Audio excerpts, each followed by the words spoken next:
Welcome back, everyone. Today we're going to be learning two different stitches.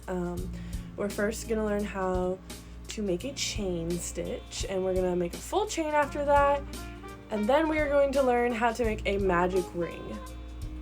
Both of these will build the foundation to whatever you are crocheting. They are very crucial to know. They are also very simple stitches, so let's get started. Again, make sure to like and subscribe for more crocheting content. So let's talk yarn for starters.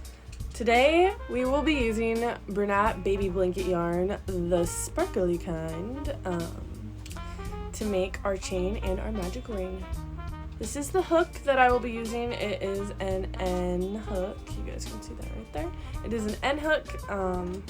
And then I will be using this teeny tiny little stitch marker. I usually use a bigger one, but this was the first one I pulled out, so we're going to be using the tiny one.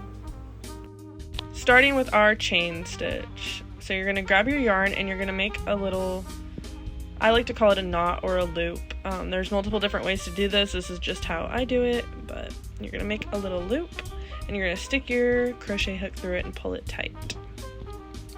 Then you're going to grab your yarn and you're going to yarn over and pull it through your loop. And that is a chain stitch. Pretty simple, but let's continue and make the full chain.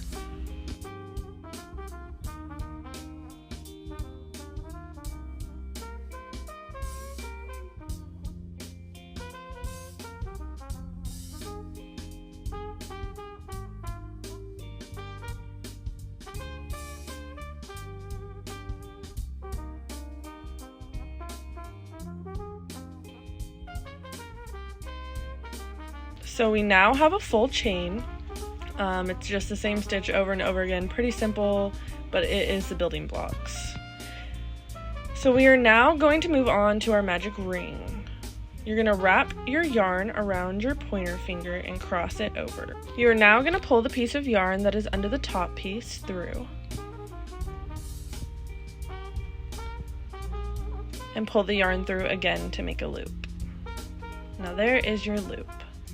We're now going to be putting 6 single crochets inside. So stick your hook through the loop, grab your yarn, pull it through, and then grab the yarn again and pull through both loops. And we're going to do that 6 times all the way around.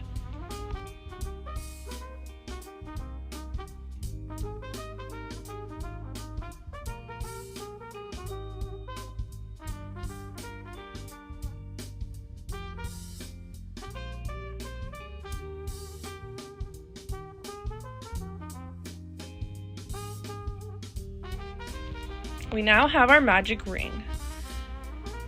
Now this is where I like to put my stitch marker in, especially if you're doing more rounds after this, which you usually are, just to hold my place. And we are going to take that little tail and pull it tight to close our magic ring. And there you have it.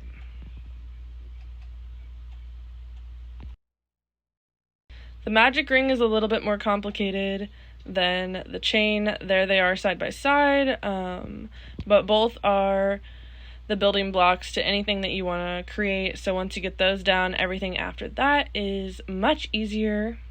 I hope this video was super helpful, and feel free to ask me questions in the comments if you guys need help with anything.